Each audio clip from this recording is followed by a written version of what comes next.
that you turn to, someone you can rely on, closer each day, home and away. Welcome to Home and Away, a Tottenham Hotspur podcast hosted by myself, Graham Spice, and Glyn Cowie, where we discuss all things Tottenham Hotspur with both the match attending and international supporters' view. Glyn, are you good? I'm good, mate. I'm good. As I was just saying off air, as to some of our Northern Hemisphere listeners will sound strange, but we're getting an autumn blast of heat. It's been 31 degrees here yesterday, and it's going to be 32 today. And we're outside all day yesterday and today. We're at my daughter's softball tournament. Yeah, so enjoying the weather and talking about match attending viewpoint. You were obviously at the game. We'll get into that in a moment. I'm keen to get your view on that against Frankfurt. But how are you going, mate, broadly? How was your Saturday? Very nice. Weather's been fantastic. Been out and about. Good. Done a few bits. I drove past the Welly in Sandhurst earlier. Oh, was it packed? I'm sure it's packed. Everywhere it's packed. Yeah. Yeah. Twitching because it's interesting. When I went to the match on Thursday with Josh, we decided there's this place called Schnitzel Heaven in Hoxton that I've been wanting to try for a long time. And they, as the name suggests, they do lots of schnitzel. And it was really nice. We walked from Old Street to this place in Hoxton, and every pub was heaving with like hundreds of people outside it. It was like the height of the summer. And it's been like that for about 2 or 3 weeks now. So we went there and we got an Uber from there in the end to the stadium. So we arrived, we got in our seats literally like 2 seconds before kick-off. Because the Uber had been caught in traffic quite a lot. As you can imagine, it's not that easy to move around there. It's funny you bring up people outside pubs. It's as I think you know, well, you definitely know, and some of our listeners might know, but obviously having lived in the States and now living in Australia, I can say with confidence that is a very, very particular thing to London. Like, other places just don't do it. It's frowned upon in many other countries that you cannot have your points in a certain radius outside of the pub. You get arrested. Yeah, exactly. You can't even have an open bottle, can you? You have to be in a brown bag and all that old rubbish. Totally. And Australia isn't far behind it. I mean, there's a place in Melbourne called the Mitre Pub, which is one of the oldest pubs in Australia. But again, they've got a big patio. But if you step beyond that patio with your pint, you're going to have questions asked. So yeah, it's something that I do miss about London. A good pastime. But I'm glad you got to the game, and it sounds like you got there just in the nick of time. But I would say, look, my viewing experience, as I mentioned on the last episode, I didn't actually start it until midnight UK time, 9 a.m. my time, because I had a few commitments in the morning. But I mean, I'm keen to get your view because I had a bit of a different opinion than you in the broad context of the game. I thought we played quite well, like especially in the second half, and I thought we created an awful lot, which we hadn't been doing in previous games. Like defensively, for me, there's always going to be question marks over Tottenham under Ange Postecoglou defensively because of the way we set up and the way we play. So I've kind of accepted that. But something that irked me over the last few games was just we haven't created enough. But in that game, we created a lot, and I thought we played really well going forward. And I personally thought the changes that he made, I can see why he waited. Like, I thought we were creating enough. I thought the goal was going to come, and maybe he did too. But you were at the game. You had a slightly differing viewpoint.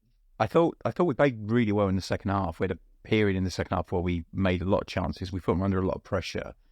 But I thought that Frankfurt were poor on the night. Apart from that one chance they made very few chances. Yeah, and I was expecting a lot more from them, I've got to be honest. And they defended quite resolutely, and their keeper had an absolute worldie. I mean, it's like... But he's only their reserve keeper. I know, exactly. So Bergvall, for me, would have been man of the match. But their keeper went full Tim Krul, didn't he? Yeah. It's like they just seemed to have the game of their life against us. But first half, we were poor. We were poor first half. Second half, much better. But at least we made some chances in the first half. Even, as you said, we've had games where we've not made any chances in the first half. Yeah. Well, at least we did that. I think maybe I'm slightly tainted by the atmosphere in the stadium because I was in a new area. I was in the Block 530, which is in the corner of the east and south stands. So I know. Yeah, quite high up. and there was quite a lot of vocal supporters there. I did think I messaged Thomas when I was there and said, I'm in the Tourette's section because literally it was just guys around me acting like having temper tantrums, like kicking seats and swearing at everyone, and it nearly kicked off next to me. There's some bloke kicked the back of this other bloke's chair. I think he looked like one of those guys who was probably in a firm in the 80s, but still looked like he could look after himself. Yeah. And so it nearly kicked off blue on blue, if you like, in the home end. But I just felt that everyone around me felt that we could have been so much better. Two things immediately that's front to mind. Son spent a lot of time hugging the touchline and he's incapable of taking a man on and getting past him. He always gets the ball, feigns to do it, and then passes it back. And if you know that as a defender, it's so easy to defend against. And then even on TV, you could see that with him. He didn't have a particular game, and he was a bit of a passenger. I will agree with that for sure. And there could have been an argument for Tell to come on a bit sooner. That was my other thing. It was the substitutions were way too late. You reckon? Like, 'cause I thought that he was. I honestly thought Ange was, and for good or bad, he was looking at that saying, "We're going to score in a minute. This is going to happen," and that's why maybe he left it as long as he did. But do you feel that there could have been changes with Son on his phone? Exactly. So if for me, Son was not an active participant for most of the match, and I think switching things up and having Tell or Odobert come on that side earlier might have led to a goal. But I'm no expert. As the reason why Ange gets all the money. But sure. But I think that's the thing. Maybe it's a kind of like Mandela effect. But just everyone around me was really negative, and maybe that clouded my view of the game as well. But there were definitely improvements over, for instance, better than the games against AZ Alkmaar. I think we generally played better football. Second half as well.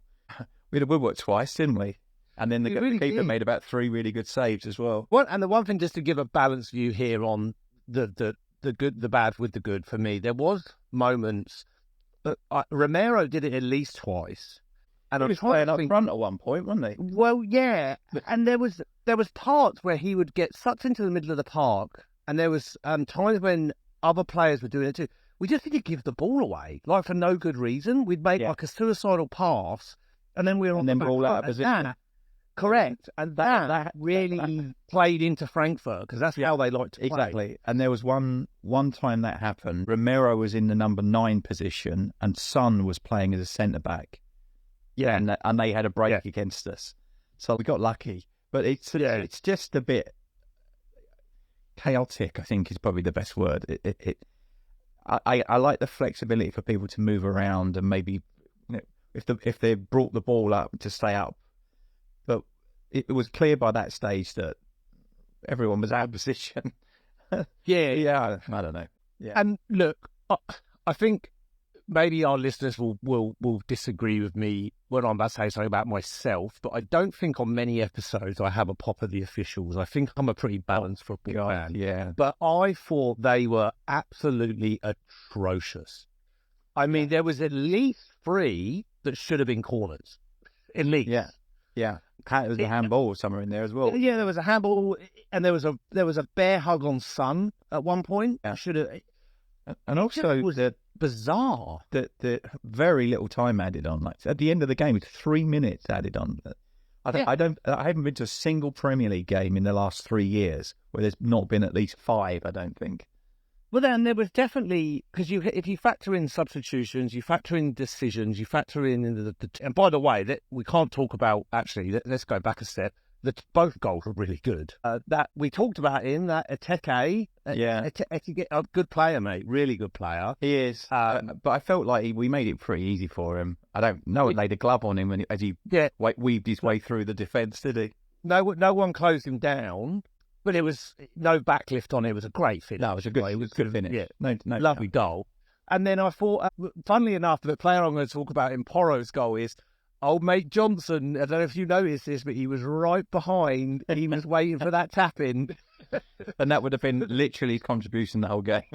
Exactly. So yeah, but it was a lovely little flick. Yeah. Yeah, never finished by Porro. Which, by the way, I didn't think Porro had a tremendously good game other than the goal. Like, he didn't contribute a whole lot. The finish was good. The problem as well with a game where we knew that they had a strong counter-attacking option is having him playing as effectively as an auxiliary attacking midfielder means that we give them an avenue to exploit when they do have a turnover with the ball, don't we? So it's actually a lot of it went down their left-hand side, our right-hand side. Yeah, So that was always exploited, it looked like. But yeah. I mean, looking ahead to the second leg, and I know we'll probably do a further episode to preview that fully and give it the credit it deserves. But one thing I'll say is, I don't think we created all of those chances against Frankfurt just because we were the home team, right? And I feel quite optimistic going into the second leg that I feel clearly we can create chances against them. It's just putting the ball in the back of the net and having a keeper that isn't having a weldy. Need to be more clinical.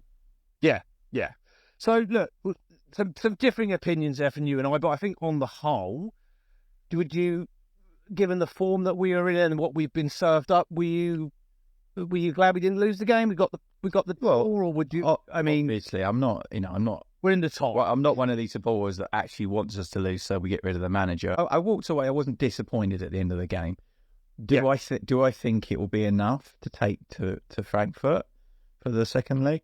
I think maybe we will struggle, but we're still in the tie. Let's put it that way. Yeah. You predicted a score draw, right? You said 2-2, but it's a score draw. And even you said, I think, the last recording that you didn't think it would be enough. Yeah. And I tend to agree, but I thought we would win this one 2-1, and I didn't think even one goal was going to be enough to take to Germany. But strange things have happened. Look at the Man City and Ajax games. Both who were we had to come from behind. So well, and then just on that, in terms of, and again, we'll do an episode to warrant the full preview of it. But the other quarter final of the 2 week played, Bodo Glimt beat Lazio 2-0. So I mean, the Bodo Glimt, I watched their mini match. They look pretty good. Is it? Did I see that there was a blizzard there? Yeah. It's like there was April and they're having a blizzard. Well, there was like probably about a foot of snow on the side of the pitch I could see. So yeah. Hopefully that weather, if we do get through and we do get them, hopefully that weather's fully subsided by the time the semi-final would come around. Yeah, you'd hope so. But look, on the whole, we've all been saying, right, God, but more season end, more. At least we're still in it. I think more players turned up than have been turning up. So I can't complain about that. I still think Spence probably should have started, but that was a weird decision. That was a weird decision, I thought. In terms of the starting lineup. Yeah. I was surprised at that. Yeah.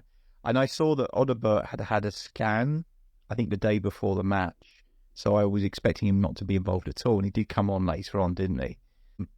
Yeah, I would have. If he's fit, I think we should start him instead of Johnson. Oh, I don't disagree with that. I think Odobert is trickier and could actually offer you more and give you an assist. Yeah, more chances. Yeah, and I think Solanke might fancy that as well. And also having Tell on the other side as an option if you really wanted to. Bit of pace with a bit of trickery and a bit more creative. Well, I don't know, we'll see. Let's see. Well, we've got another game to discuss, which is PM tonight for me and 2 PM for you Sunday afternoon. I don't know what I'm going to do. 7 PMs are a funny one because often I'm still kind of up watching TV late-ish. Yeah. So I might, but the trouble with it is, it's all well and good saying that's 11 PM kickoff. That does still mean a 1 a.m. time. Yeah. And then I've been up since 6, obviously, for the softball tournament. So I don't know. I'll see how I feel. But one way or another, I'll watch it. Like it's either keeping from the sport and watching in the morning or watching live. But I fully expect a raft of changes. I really do. I'm going to throw one out there now, and I don't know whether it will happen. I think we might see Kingsky start against Wolves. Really? Yeah, and I think he'd give Vicario a rest. I really do. I've got a feeling. Maybe I'm wrong. I think Van der Ven will be rested. Van der Ven definitely. Vicario, I don't know. I just had this feeling that he played quite well against Frankfurt. The game before that he didn't. Well, a bit better against Southampton. And the game before that against Chelsea, he was fucking awful with his distribution. So I just wonder if they give him a rest in light of a massive second leg coming up. Maybe I'm wrong, but I agree with you. I think we'll definitely see changes. But here's the thing, right? This is the deadest of dead rubbers, right? I don't think mate. Wolves are in 17th, but they're about as safe as you can ever be in 17th. They've got I think it's about 10 points or something between them and the team below. It might even be more than that. So they're rubbish. They have been rubbish this season, but they've unbeaten in their last 4 games, won 3 and drawn 1. Bad time to be playing them. They're in a run of form. Yep. And we are going to make changes, which we know from our previous discussion about, forget his name now. Adam Cleary, Adam Cleary's analysis that the changing of players is what's really done for us in terms of the patterns of play and the passing and all the things that have really let us down in big chunks of this season. So I feel like this could be ugly. This could be really ugly. It could be. It's at Wolves, isn't it? It's not at home. Yes. Yeah. So do you know what's odd? We don't. If I look back, I have to look back properly, but I don't recall that we've got a tremendously good record at Molineux. Like we seem to go there and lose, don't we? Quite a bit. Yeah. I think we did towards the end. Did we play them at the last game of the season? A couple of seasons ago. Yeah, we did. Yeah, I think it was Conte. Was it Conte's the last game of the season for Conte, or maybe Ryan Mason might have been? Was it Mason? It might have been Mason. Yeah, because I can't keep up. Third manager of that season. Yeah. So look, you've said it best, mate. It's not a great deal to really try and preview of it in terms of the context of the Premier League because it's a dead rubber. It really is. Like they are so safe. We are safe. Highest we're going to probably finish is 12th. Yeah. So I think, but again, do you think this gives the likes of a Mikey Moore an opportunity to get some minutes? Like he seems to have disappeared. I don't know what's happened with Mikey Moore because I don't think he's had any minutes since that FA Cup game. Yeah. Something's happened. Yeah. Either he did something during or after that game and Ange has absolutely just dropped him from all contention. But then you'd have thought if that had happened in January, which I think was the last time he played, you would have sent him out on loan before the end of January. So against Frankfurt? I don't know. I don't think he was. Because if you got Tell and Oliver... Yeah. There's not a lot of space left for it. And Richarlison was on the bench as well, wasn't he? He came on. Which is... do you know what? And he gets a lot of flack, but I actually think Richarlison... He gets flack for not being a very good striker, but what he does offer you is he's a runner, he's a willing runner, and he'll run the channels. And when he was playing on the left side in those first 10 games under Ange, he actually did a really good job at running the channels. He has his moments. I think a lot of his best performances have been as an inside left forward. Yeah. Right? Oh, absolutely. Yeah. He's not really an out number 9. He never has been, really. No chance for Kulusevski for the Wolves game? Well, I heard that he might play some part. So he may... okay, well, that will be encouraging because... And Danso, similar. It could be... we don't like to get Danso back as an option, but Kulusevski, for me, it was funny. I was messaging with my brother-in-law and he was saying, it's just so evident how much you miss Kulusevski. I said, you really do, because... Not only is he an outlet as far as the assist and the goals and the trickery, he's really strong and he holds the ball up really well. And it goes overlooked, like at how hard he is to get the ball off and how much of an option he is. Well, it just always sticks to him. Yeah. So it'll be lovely to have him back and available for the second leg. And if we can get some minutes in him against Wolves, even better. Yeah. Funny you were saying that with the rumours that Glasner came up again, there's still circulating. That a perfect centre, because he plays a 3 a lot of the time, right, at the back. Yeah. But to have like Romero, Van der Ven, and Danso would be a really good 3. Yeah. As a back 3, and then the players we've got could play as more traditional wing backs. Well, you could, and then also you've got, as we talked about last episode, you've got Ben Davies who can operate on that left-sided in a 3. Yeah, so you've got exactly. Yeah, you've got a really good driver. That'll be interesting. Well. He's doing his best impression of Spurs away to City. I just watched the highlights, mate. 2-0 up. That's almost as bad as that game we played them where we were, was it 3-0 up at half time and then Barton got sent off. Oh, they won it. Yeah. Yeah, that was the FA Cup game, wasn't it? Yeah. Yes. I remember that. So we did an even worse job than them. Yeah. And we were at home. Yeah, I remember that. Yeah. Well, yeah, I mean, so is the Wolves game on TV for you? Is it on Sky or TNT? I don't know. It's such a dull game. It's as a context. If they did, then there's someone in there's a Wolves or a Tottenham fan, which is unlikely because we know they're all Arsenal, Liverpool. But yeah, I'll watch it. It'll be on somewhere. I think the Premier League season, and I was talking to someone about this at work. He's actually a Brighton fan, funnily enough. But he was like, there's not a lot riding on any of it now, really. You've got the Forest, fairy tale, if they lost today, but they can get Champions League, fair enough. You've got Chelsea and Man City who may miss out because of Forest, which I guess is exciting. Yeah. But then you've got the league's wrapped up. You've got relegation is done. It's kind of played out. You've got no chance of any trebles or quadruples or anything like that because Liverpool are out of everything else. Yeah. So it's an interesting one, isn't it? Because it's like almost it's mid-April and it's played out to be a bit of a boring finish to the season. Yeah. For everybody. I mean, just for football in general, not just. The interesting story is really Forest punching above their weight all season, and I almost hope they don't drop off. I hope they lose against us, of course, when they play us at home Easter weekend. But Easter Monday, isn't it, the game? Yeah, Easter Monday. It's a night game, Easter Monday. Yeah, I'm going to go to that one. Yeah, but apart from that, you're right. It's not really. No one else has really. Yeah, I mean, you've got a few teams have done okay. That decent performance. Like Palace have done all right this season. Bournemouth have done all right. Fulham have done all right, but they're not like going to make Europe or anything, are they? It might be close, but it might be close. But yeah, only because anything down to about 10th gets Europe this season, doesn't it? Yeah. That's ridiculous. Yeah. Well, I mean, there's potentially, right, and this is a big if we were to win the Europa League, England will have 6 clubs in the Champions League. Oh, that's interesting. Yeah, because 5th has been opened up, hasn't it? So but I wonder if you don't get 5th, if you've got another team for another tournament. Oh, maybe. Yeah. So, because maybe that happened to us. It totally did. Yeah, we finished 4th, and it was taken away from us because Chelsea won it. Yeah. Yeah. As I read that, I remember. Yeah. But there are some other pieces of news that we wanted to discuss, which weren't so much on the pitch, but off the pitch. We've hired, his name's escaping me, but we've hired a new CEO. Yes. Ex-Arsenal. Yeah. Can't beat them, join them, apparently. What do we think about that?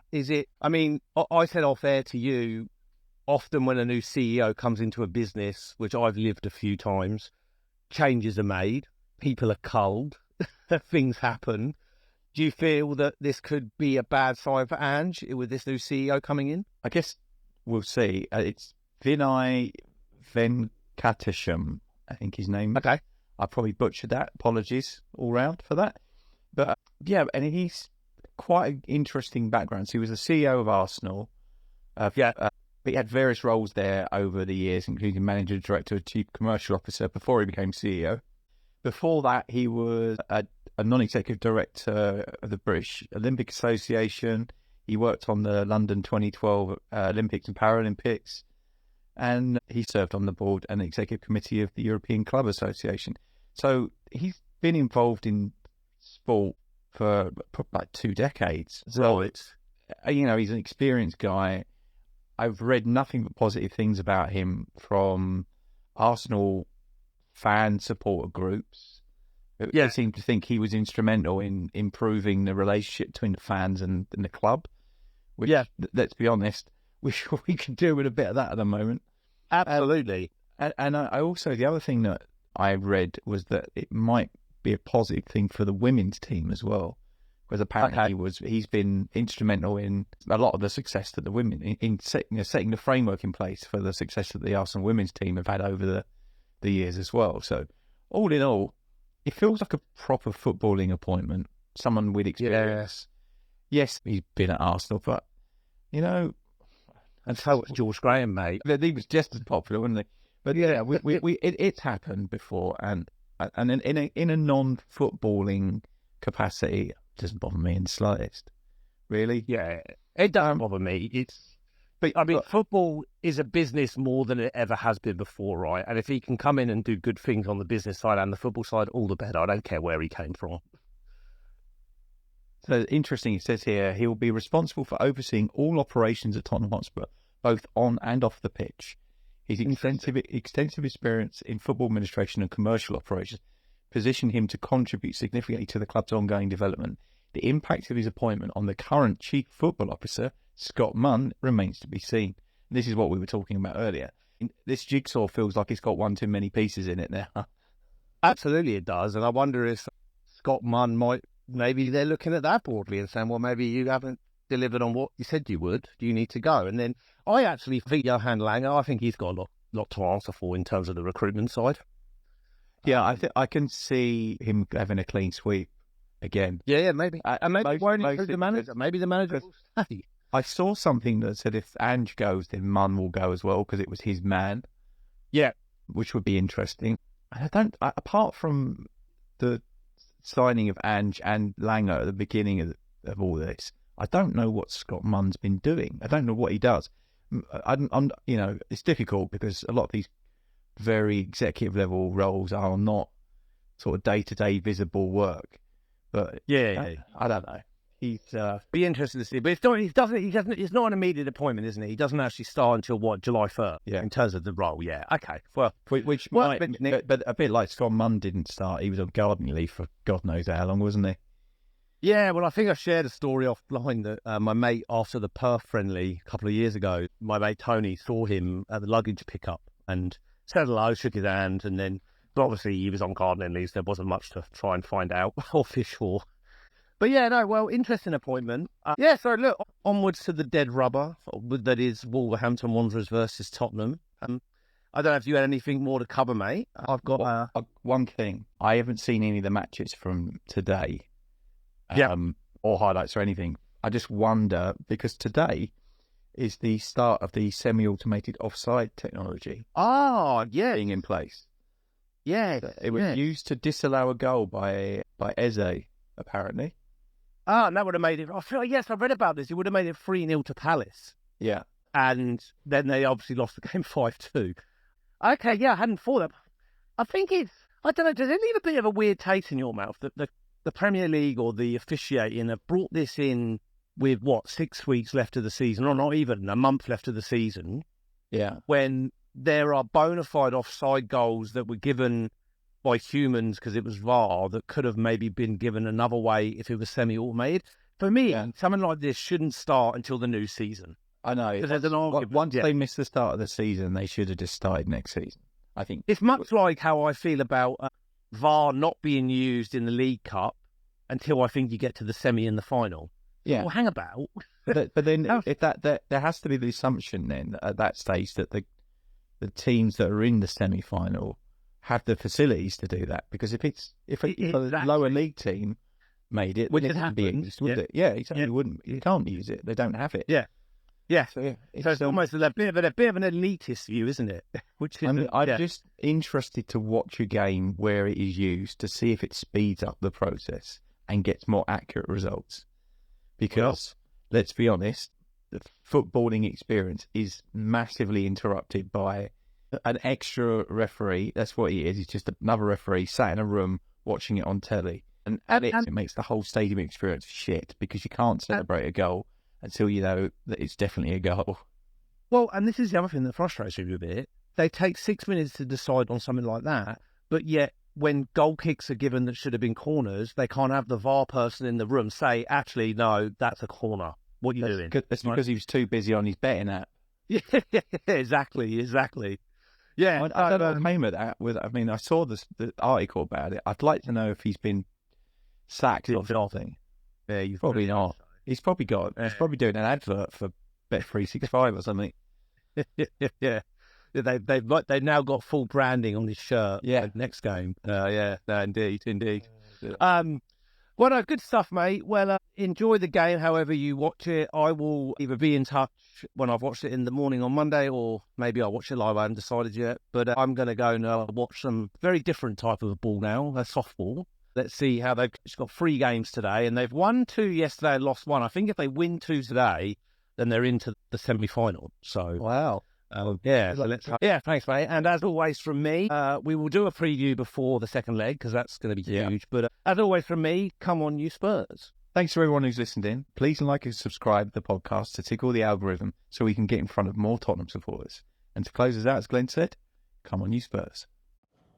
You can contact us on email at tottenhamhomeandaway@gmail.com or on Twitter X @TottenhamH&A. Let me be the one that you turn to, someone you can rely on, closer each day, home and away.